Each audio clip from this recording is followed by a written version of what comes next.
Hello everyone, and welcome to the Dice Commando YouTube channel. I'm Andrew, with you here as always. This is Go Again, a fabulous video cast covering the trading card game Flesh and Blood. This video and others like this one are possible thanks to viewers like you. Please show your support with a like and subscribe, and be sure to hit the bell notification icon so you don't miss any new videos. If you want to get involved with the channel, consider becoming a channel member. There are many benefits to channel membership, including access to our Discord, exclusive deck tech and strategy videos, and the opportunity to help create channel content. I want to sincerely thank all our channel members, as I truly couldn't do this without your support. You guys rock. Go Commando. Hello folks, welcome back to Go Again, a fabulous cast here on Dice Commando. Now, when the Monarch sell sheet was released way back in the day, announcing the product, one of the first things the community observed was that, hey, there's two different pack wrappers, at least. There's two different packs. What does this mean? What will the impact be? And the generally accepted theory by myself and by many others at the time was they're just going to be the wrappers. There won't be anything functionally different. That was supported, of course, by the fact that the contents of each pack were the same. Now, they didn't necessarily say affiliation and stuff like that, but it was generally accepted they were going to be the same, just a different wrapper. And again, just from a manufacturing standpoint, LSS being a small company would have presented additional challenges to them to have those packs be functionally different. And of course, now that we actually have Monarch in hand, it's been confirmed that there's functionally no different to the contents of those packs. However, what I'm here today to talk about is looking at some of the pull rates we've seen and kind of the pull distribution overall that we've seen. I'm actually wondering if the packs do matter from an overall Monarch product perspective, but maybe just not in the way that we originally thought they would.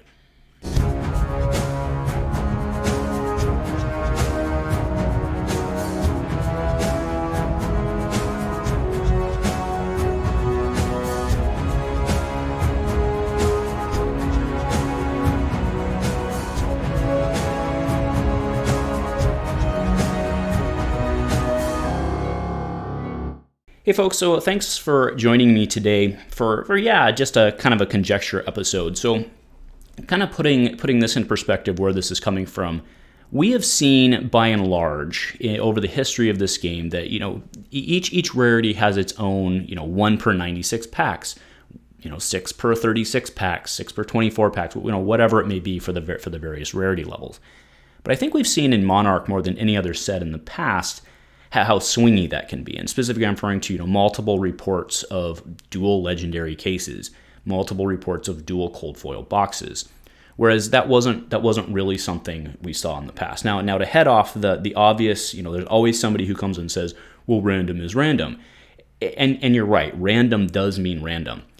But by and large, in these type of games, not just Fab, but in other games, we see that there is some sort of distribution, right? I mean, Welcome to Wrathe, Arcane Rising.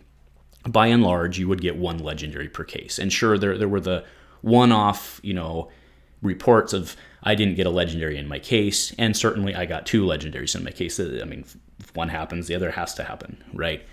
But those were pretty few and far between in the previous sets. But it seems not so much in Monarch First Edition, at least.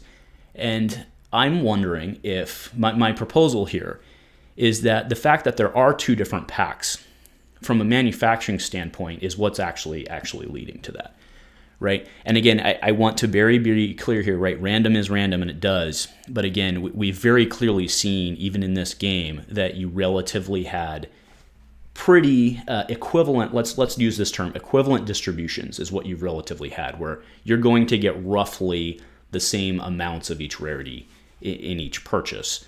But I think in Monarch, we're seeing, reports of, 8 to 12 Majestic boxes and other people getting only 2, multiple cold foils per box, multiple legendaries per case, right? Like I already talked about. So from a manufacturing standpoint, what I'm wondering is if there's not actually 2 different manufacturing lines for each one of these packs.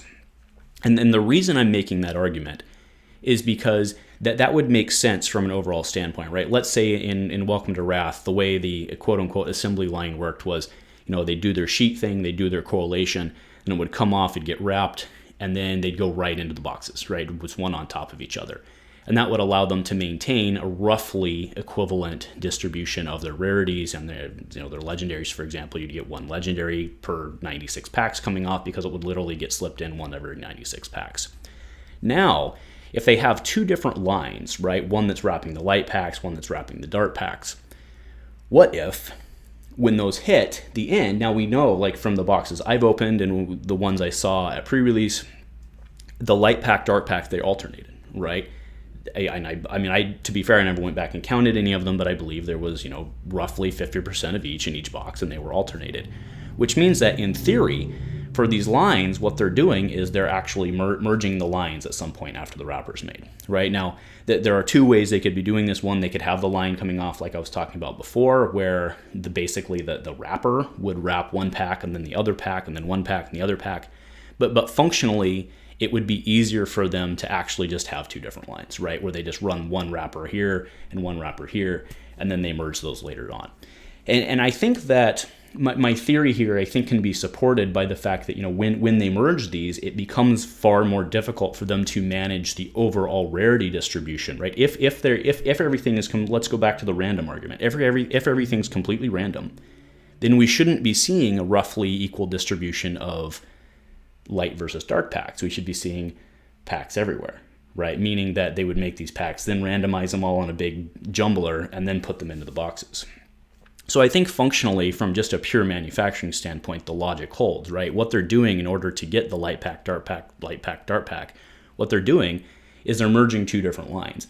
So functionally, having these two packs, I believe, is what's leading to such swingy distributions in terms of, multiple legendary boxes, no legendary, or multiple legendary cases, no legendary cases, so on and so on and so on. So, like I said, I think the logic holds there, but, I'd love to hear if, I'm a crazy person. Now, the next part of it is does it matter? I think it does. I mean, like, it does to me, right? Being the obviously, if you open the winner, that's great, but for every winner that gets opened, a loser gets opened. And I think for me, I prefer knowing that if I buy a case that I'm, 99.8% chance or whatever it is of getting something equally distributed. That's really more where my preference is. I'm not saying guarantee me if I buy 3 cases I get a complete playset. That's not what I'm saying, but it does. I will have more confidence with my purchase of sealed product if I know that the distributions are going to be relatively solid, right, is all that I'm saying. So I do think that matters. It will be very curious to see if the swinginess nature of what we're seeing carries into first edition, or into unlimited edition. So that will be interested as well. So let me know what do you think about this theory? Does it hold? I mean, obviously we don't have the answer, and we'll never have all of the data with which to support and make that conclusion.